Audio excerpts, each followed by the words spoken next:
I remember. I even remember your name. They should call you Jawbone. Wow. Oh, those Bernie Mac checks must have dried up, or like from a job 20 years ago when I was a 12-year-old. Yeah, like duh. Because we think the residuals are still coming through though. I mean, they do, but it's not. We weren't. I wasn't. Listen, if I was on Friends making $1 million an episode, yes, those residual checks would still be very nice. But as time goes on, they get smaller and smaller every year. You're not making the same amount that you were when the show was current per episode. Right. So, as someone who was just a kid, don't get me wrong, still making good money, but 20 years later, those checks are not sustainable for a living. With the industry being as fickle as it is, you can't count on any job to last or even to book a job. So over the years, I have done regular 9-to-5s. Oh, wow. I owned an ice cream shop for 3 years when I was a teenager. Wow. And I funded that with my own money. I taught gymnastics to kids where I was making like $11-12 an hour. So I've done that. Wow.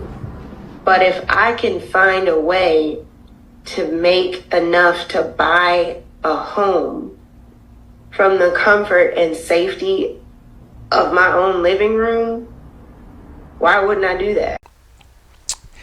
Yo, so we back in here for another edition of F-ya-Motha, and this is fucking sad for a multitude of reasons. I'll just narrow it down to a few. One, it's a damn shame, and you know times is hard when a once child star is reduced to doing sex work. Effectively, nobody knows who the hell she is.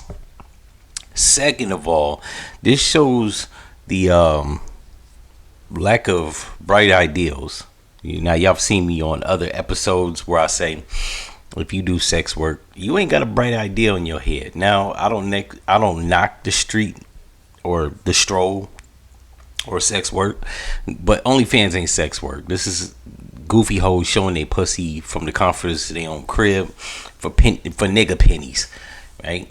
There's a lot of things you could be doing with your time. Not only that, the third reason why this is fucking sad is because whatever happened to an ETF money market account, she could have put like, I don't know how much money she was making. Let's say she was making $62,000 an episode. That's a low ball figure, but I think Carlton from the Fresh Prince of Bel-Air was making about $60,000 in the 90s. So we'll say she was making about $80,000 an episode. They did about 10 episodes every year. That's roughly about $800,000 minus taxes. That's $435,000.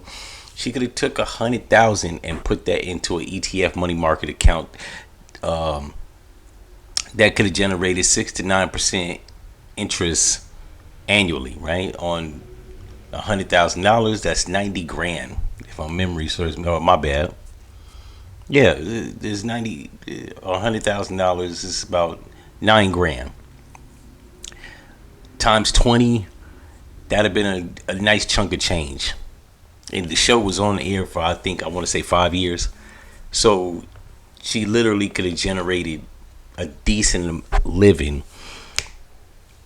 And not to mention, she could have put like $25,000 here in stocks and bonds over the last 20 years. She wouldn't have been a washed up 32-year-old OnlyFans like chick getting nigga pennies when she once was on a renowned TV show with Bernie Mac.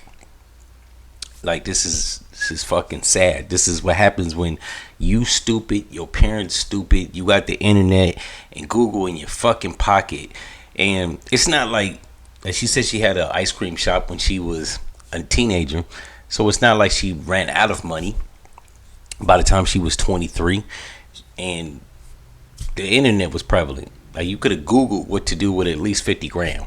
These motherfuckers were generating money from the show and just living off that shit, right? Her and her parents. Now, I don't fault her because she was a kid. However, if she had any decency or any common sense after she turned the age of 19. With Google at her disposal, she could have figured out what to do with at least 50 grand. Like there's a multitude of things she could have did. Doing OnlyFans sex work is like some, in her situation, it's fucking sad. And I highly doubt she's generating the 1% money. She's probably getting like $2,000-$3,000 a month. You know what I'm saying? Like doing whatever. As she gets older, it's only gonna get more lewd and lascivious. It's just tragic. And not to mention, she could have had money in a market account, and she could have been still looking for Hollywood gigs. Hell, she could have came to Atlanta, do some auditions down here. She would have jumped to the pile, been on some Tubi movies.